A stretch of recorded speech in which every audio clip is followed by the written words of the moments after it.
Hola chicos, bienvenidos a la clase de Isa. Hoy hablaremos sobre los gráficos para datos de variables cuantitativas. Empecemos. Hablemos sobre el histograma de frecuencias.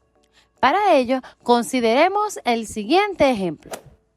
A continuación, se muestran las calificaciones en un examen de matemáticas de los estudiantes de cuarto año C. Para construir un histograma se necesita una frecuencia, la cual puede ser la frecuencia absoluta, la frecuencia relativa o la frecuencia relativa porcentual. Además, es necesario tener calculado los límites reales de clases. Para construirla, necesitamos elaborar un plano cartesiano. En el eje de las abscisas colocaremos los límites reales inferiores. Y en el eje de las ordenadas colocaremos la frecuencia seleccionada. En nuestro caso, emplearemos la frecuencia absoluta. Procedemos a identificar los ejes y la gráfica colocándole un título. Ahora trazaremos rectángulos. El primero de ellos lo ubicaremos en el intervalo que va desde 0,5 hasta 4,5, al cual le corresponde la frecuencia 6. Seguimos con otro rectángulo desde el intervalo 4,5 hasta 8,5, al que le corresponde la frecuencia 6. Lo mismo ocurre con el siguiente intervalo. Procedemos a trazar un rectángulo en el intervalo que va desde 12,5 hasta 16,5. A este rectángulo le corresponde la frecuencia 4. Y por último, construimos un rectángulo hasta la frecuencia 8, partiendo desde el intervalo que va desde 16,5 hasta 20,5. Y para que la gráfica pueda ser comprendida mejor, se cambian los límites reales por los intervalos de clases, es decir, por las calificaciones. Así, tendríamos que el primer rectángulo corresponde a la calificación que va desde 0,1 hasta 0,4. Al segundo le asignamos la calificación que va desde 0,5 hasta 0,8 y así sucesivamente. Podemos finalizar la gráfica colocando encima de los rectángulos el valor de cada frecuencia. Construiremos ahora el histograma utilizando la frecuencia relativa. El proceso es el mismo. Construiremos rectángulos hasta donde indica la frecuencia. No olvides identificar los rectángulos con la frecuencia correspondiente.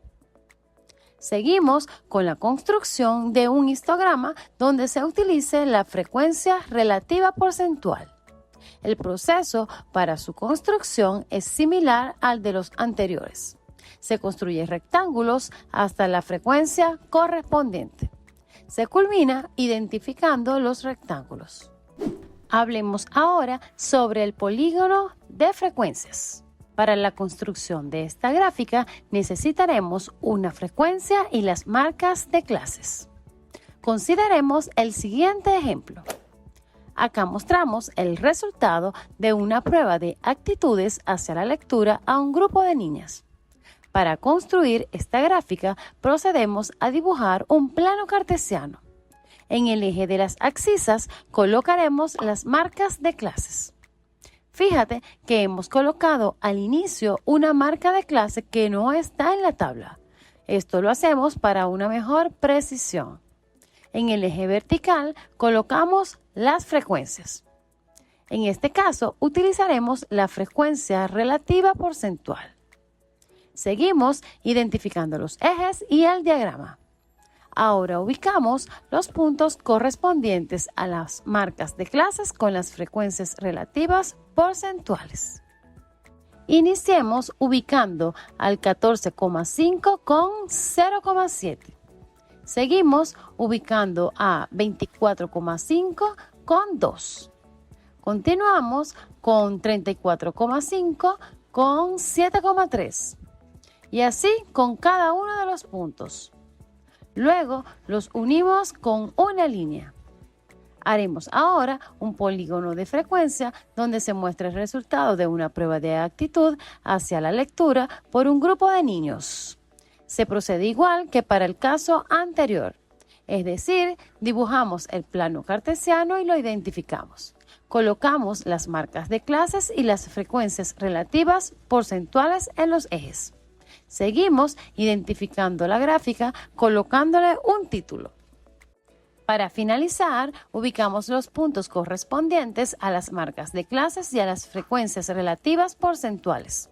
Unimos los puntos haciendo uso de una regla. Los polígonos de frecuencias son muy útiles para comparar resultados. Como por ejemplo, en una misma gráfica podemos mostrar los resultados de una prueba de actitud hacia la lectura de los niños y las niñas. Esto permitirá tener una mejor interpretación. No olvides colocarle a este tipo de gráficas la leyenda que permitirá leer mejor a la gráfica. Ahora hablemos sobre las curvas ojivas. Para graficarla, consideremos el siguiente ejemplo. Se le preguntó a estudiantes de tiempo completo de cierta universidad y que trabajan cuántas horas a la semana dedican a un trabajo asalariado. Los resultados se muestran en la tabla. Fíjate que para trazar las curvas ojivas necesitamos los límites reales y la frecuencia acumulada. Para construirla se traza un plano cartesiano. En el eje de las abscisas se ubican los límites reales superiores y en el eje de las ordenadas la frecuencia acumulada. En este caso, emplearemos la frecuencia acumulada relativa porcentual. Seguimos identificando los ejes y el gráfico. Finalmente, ubicamos los puntos correspondientes, los cuales serían menos 0,5 y 1,3, 2,5 y 21,5, 5,5 y 43,3, 8,5 y 62,7, 11,5 y 77,2 y así sucesivamente. Luego los unimos con una línea. Observa que este gráfico termina en la frecuencia acumulada relativa porcentual 100. Chicos, hasta aquí nuestra clase de hoy. Recuerden que conocer matemática es conocer al mundo. Hasta la próxima.